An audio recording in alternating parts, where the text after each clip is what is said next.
रोज़े का देखिए सुबह से शाम तक कुछ नहीं खाया, कुछ नहीं पिया, अच्छी खासी टफ प्रैक्टिस है।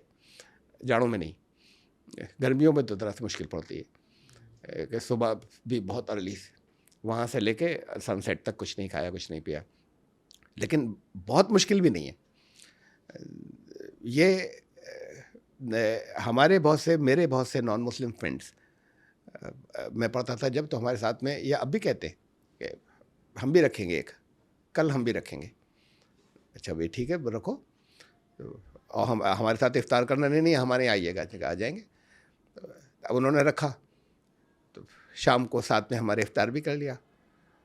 ये 2-3 बार हुआ कि मैंने फिर पूछा हंस करके, कल और नहीं कल नहीं, अब कुछ दिन बाद रख सकते हैं, कल नहीं।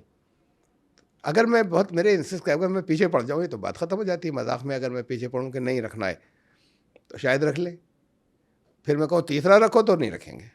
इसकी कंटिन्यूटी मुश्किल है कि विदाउट ब्रेक आप 29 या 30 पे पहुँच जाएँ। ये बहुत टफ होती है आखिर में।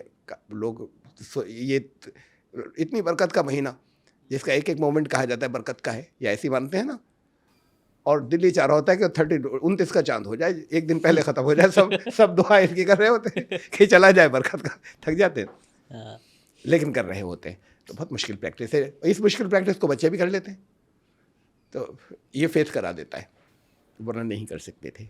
ऑलमोस्ट इम्पॉसिबल था हर एक के लिए अगर ये फेथ नहीं होता। अच्छा कर लिया, जो कि इम्पॉसिबल प्रैक्टिस थी वो की। उसके बाद फिर एक रेफ्रेशर कोर्स है इनका, 11 महीने बाद फिर आ रही है, बूस्टर है, 11 महीने बाद फिर आ रहा है, एक दफ़ा नहीं होगा।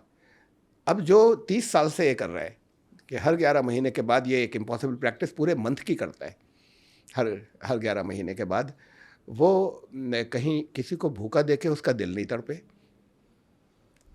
तो सारे फाके थे भाई। सुबह से शाम तक कुछ खाया नहीं पिया, इसी को तो फाका कहते हैं। रोज़े में भी यही होता है। तो अगर ये नहीं आया रिजल्ट तो फाके थे सारे के सारे, कुछ था ही नहीं। और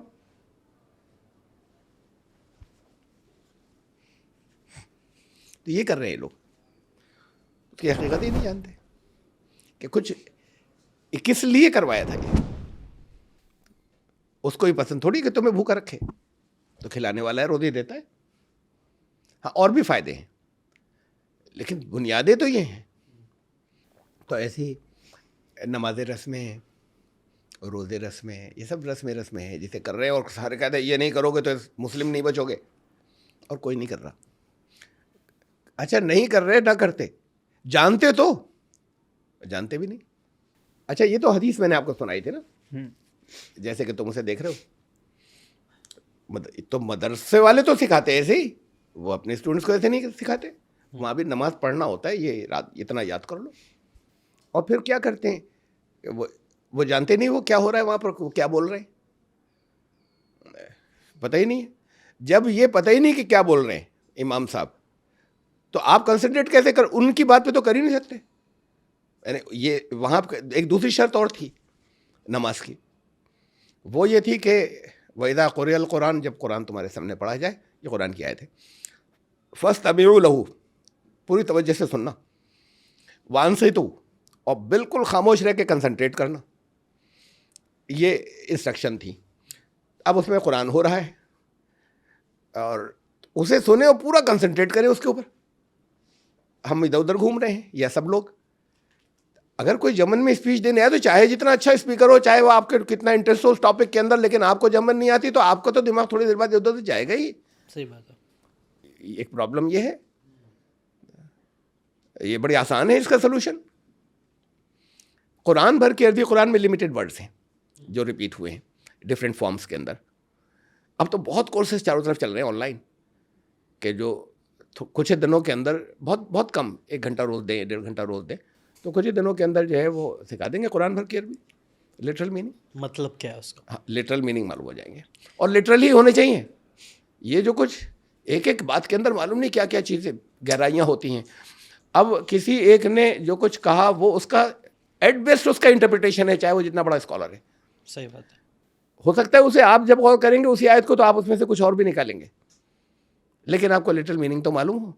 फिर वहाँ जो वर्ड्स रखे जाते हैं वो लिटरल नहीं बचते, ट्रांसलेशन में वो उसका उसके अंदर अक्स आता है जो उसकी सोच है, उसका एक पहलू जो जिसने ट्रांसलेशन किया है। नहीं, ये वाली चीज़ मैंने एकदम खुद पर्सनली नोटिस करी है।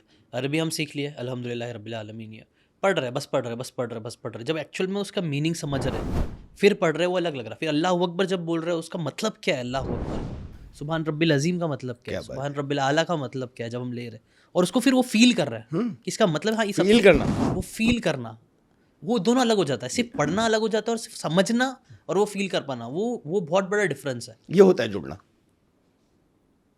ये होता है योग। योग माने जुड़ना, किससे जुड़ना, ये योग होता है जुड़ना। और तब फिर एक तो connection आप तो बनता है। कट रहे हैं जब आप इधर उधर की बातों में लगे हुए हैं। जैसा लैंग्वेज नहीं आती, 1 साल का डिप्लोमा करते हैं, 2 साल का करते हैं, जर्मन आ जाती है, फ्रेंच आ जाती है, ये क्यों नहीं आती भाई?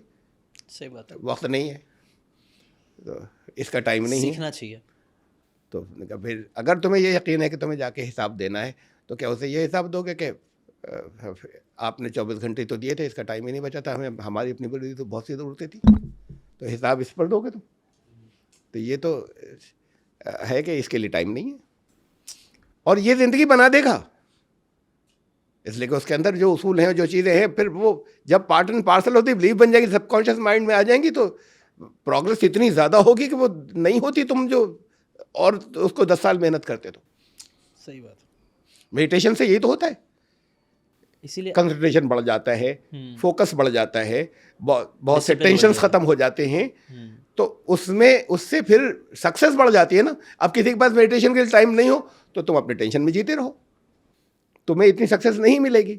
इसका टाइम कहाँ से लाएं? इसका टाइम निकालो, तुम्हें उसके अंदर पॉजिटिव चीज़ों, जो बेकार चीज़ें हैं उससे तुम्हारा वक्त जो है वो फ्री हो जाएगा, और तुम्हारे पास रिजल्ट ज़्यादा आएंगे, कम करके रिजल्ट ज़्यादा आएंगे।